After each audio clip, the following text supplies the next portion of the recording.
I'm going to tell you that asphalt shingles are dead. Well, at least they're close to being dead. And there's two different industries that are killing them off. So what I'm going to explain is why asphalt shingles are dying out, what the two industries are that are killing asphalt shingles, and what you may actually need to end up putting on your roof, or what you may want to put on your roof in the future so that you don't have to deal with the potential upcoming problems with getting insurance coverage for your asphalt shingle roof. So if you own a home, you have to have homeowners insurance if you have a mortgage.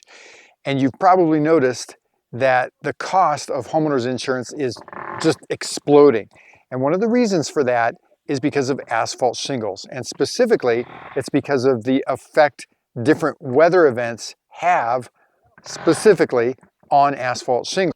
But the problem is that this has compelled at least one state insurance commissioner to propose that insurance companies stop extending coverage to homes that have asphalt shingles. Now, I've always been a huge proponent of asphalt shingles when I'm talking to our potential clients, especially clients who are asking about maybe alternative roofing materials like metal, like synthetic composites, that kind of stuff. I have advocated for asphalt shingles. That's probably going to have to change. The reason that I've been such a proponent of asphalt shingles is because of the cost. They're just so much more affordable for the average homeowner. The average homeowner has a challenge coming up with a budget big enough to be able to pay for standing seam metal or synthetic composites. But the reality is that more and more people are filing claims for damage to their asphalt shingles, which means that more and more insurance companies are having to pay out a lot more money to repair or replace those asphalt shingle roofs. And this is causing insurance companies to view asphalt shingles as a greater liability than, say, some of the other roofing material types. And in fact, since asphalt shingles are so popular, insurance companies have tried to incentivize homeowners by offering them insurance discounts on their insurance premiums if they install a Class 4 impact-resistant asphalt shingle. In fact, some of our customers have told us that their insurance companies have required them to put Class 4 impact-resistant shingles back on when they replace their roof or face losing coverage for their home. And get this is kind of the crazy part. Some homeowners are reporting that their insurance companies are requiring them to replace their roofs even if they're not damaged. So like Florida, you are required to replace your roof either every 10 years or every 15 years, whether you need it or not, if you want to retain coverage for your home. There's even what I would call an out-of-control city government here in our state that has mandated that every home within the city has to have Class 4 impact-resistant shingles on it. You see, so that's why I'm saying the writing is kind of on the wall for asphalt shingles.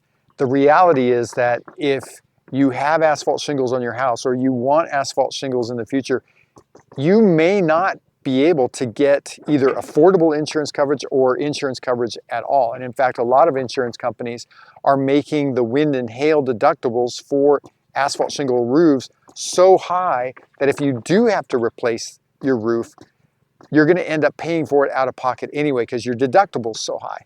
But to get affordable home insurance, you may end up having to put a roofing material on that is going to stretch your budget or even break the bank altogether. But there is a silver lining in all of this, and I'm going to get to that here in just a minute. First, what's causing all of this chaos? Well, I'm going to have to say that, first of all, I'm going to blame roofers.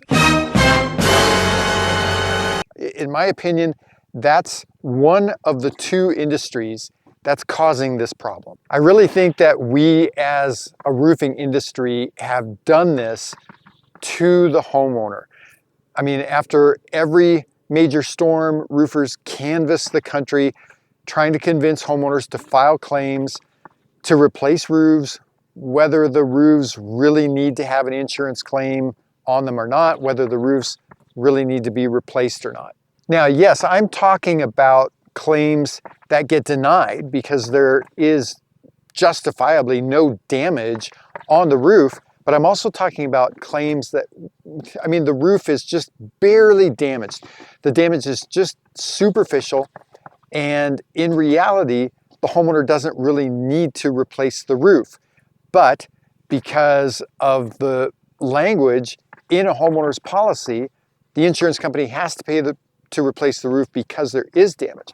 And you're also seeing insurance companies change the language in the policy to exclude replacement for certain circumstances, kind of like that. Now, a couple of years ago, we had several really big hailstorms hit our area here. And roofers started canvassing the neighborhoods and encouraging homeowners to file claims. Now, a lot of those roofs had legitimate damage. A lot of those roofs actually did need to be replaced, but there was a large percentage of those roofs that just had very minor, very superficial damage. The roofs could have gone years more without having to be replaced. But the roofer at the door convinced the homeowner that they needed to file a claim and file that claim right now. And the homeowners, trusting that the roofers were telling them factual information, did just that. Now, I'm going to say these homes they just don't really need to have their roofs replaced. But the second industry that I'm going to blame for the chaos that's going on right now and the problems of trying to get insurance coverage for your asphalt shingle roof is insurance companies. It's the whole insurance industry, and I've got a great story to tell you that will illustrate exactly how the insurance industry is facilitating this problem. So during the COVID pandemic, a homeowner in a pretty upscale neighborhood right around our city got called by his insurance company after there was a hailstorm that kind of hit close to his area. They told him that they knew that his home probably had been hit with hail, and so they were going to just go ahead and file a claim, preemptively file a claim for him. But they were also going to preemptively approve the claim. They weren't even sending out adjusters. Maybe some of you remember that back during COVID, the height of the COVID panic. Insurance companies weren't even sending out adjusters. So this guy's roof was huge. It was 9,600 square feet. And his insurance company called him and told him that they were basically approving a claim for him to get his roof replaced. Not just his roof, but his stucco fixed, and if there was any painting done, anything like that. They were approving all of that without ever having seen the roof.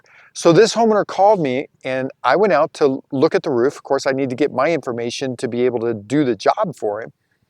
Looked at his roof, and how many, an insurance company wants to see 10 hail hits in a 10-foot by 10-foot square on every major roof slope to approve a claim.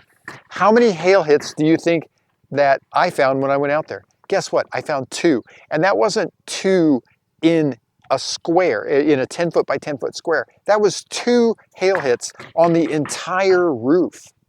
And for that, for 2 hail hits, 2 hail hits on his roof, he had to replace his entire roof. And the insurance company was out. I mean, not just for the roof, but for everything that they paid out for him. The insurance company had to pay out probably about $80,000, if I remember correctly, on that claim. None of which they had to actually pay out. Stop it. Get some help.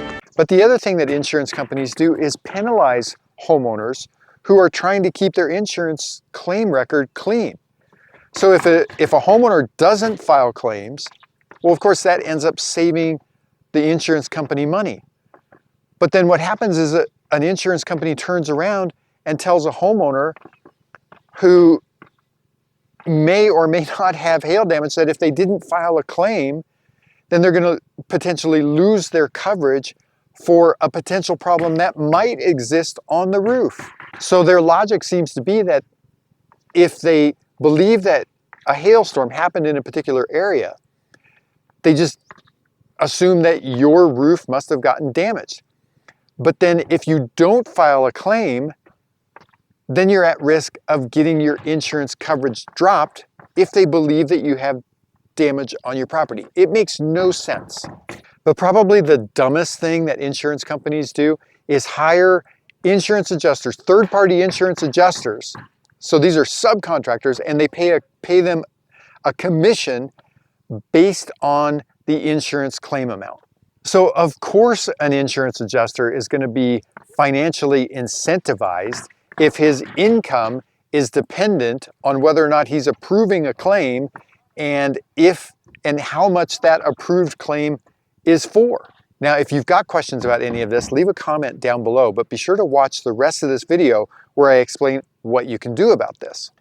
So what can you do about this? Well, I don't think you're going to be able to do much to be able to reduce your insurance cost, but you can do something to reduce your risk of having to replace your roof in the future, and that's to put on a better roofing material, better than asphalt shingles, even better than a Class 4 impact resistant shingles. Now, like I say, I'm a proponent of Class 4 impact resistant shingles. I have thought that that's really the best thing a homeowner can do when you consider budget and performance. But moving forward, I just don't think that that's going to be the best thing. I think that you're going to have to look at a better material like a standing seam metal or like a synthetic composite. Remember that I said that there was a silver lining in all of this? Well, the silver lining is that yes, the roofing materials cost more, but then you end up getting a roof that's going to last you 2 or 3 times as long. Imagine being able to put on a roof that you know is going to be the last roof that you have to have done. Realistically, if you've got a good standing seam metal roof or a good synthetic composite roof, you're not going to have to replace your roof again. But there's another benefit too, because every time you file an insurance claim to replace your roof, that's a deductible payment that you have to make, and deductible payments are getting more and more expensive. Now, a reasonable deductible here where I live is $4,000 to $5,000. So if you're not having to file claims to have your roof replaced because you've got a better roofing material up there, you're saving those multiple deductible payments that you would have to make by filing claims and replacing your roof. But another thing that insurance companies are doing is they're changing the coverage for homeowners and putting a much bigger share of the cost of repairs onto the homeowner. So not only do you have to pay your deductible, but you also share in the actual cost of the repairs. So you might have a $4,000 or $5,000 deductible, but then there might be an additional $5,000 or $6,000 or $10,000 cost on top of that if you have to replace your roof. So if you have a better roofing material that costs you more, but you don't end up having all of those auxiliary costs from every claim, then you're paying yourself back every time you don't file a claim. All right, so if you think about it, even if your more expensive roof prevents you from filing just one insurance claim, you've just paid yourself back a huge chunk of the cost for that upgraded roof system. So the first option for a roof system that I think would be a good upgrade option for you would be a metal roof. And I'm not talking about just any metal roof. I'm specifically talking about a standing seam metal roof. I don't like what's called like a pro panel. You see those on agricultural buildings, and that's where the fasteners are exposed. And I also don't like stone coated steel. So if you're getting a good standing seam metal roof, you can probably expect the cost is going to be about twice what an asphalt shingle roof is going to cost you. But that's going to depend on the quality of steel, the quality and thickness of the steel that you get, and also what kind of warranty the manufacturer is giving you for it. In my opinion, the overall best option for an upgraded roof system is a synthetic composite. Now, I prefer Brava. We've installed F-Wave, which I just don't like. We've installed Da Vinci. I'm not a big fan of that. We've installed Brava, and I really, really like it. I'm super impressed with just how tough it is and with how well it performs. Now, truthfully, Brava is pricey. I mean, it could cost you 2.5 to 3 times what an asphalt shingle would cost you, maybe even a little bit more. But I'm just so impressed with Brava, and overall, I think it's really the best option for an upgraded roof system if you're not wanting asphalt shingles. But if you're still wanting an asphalt shingle, then click this video right over here to see which one is my favorite one. And if you want to get a bunch of information about Brava roof tile, watch that playlist right down there. And yes, I do think asphalt shingles are going the way of the dinosaurs.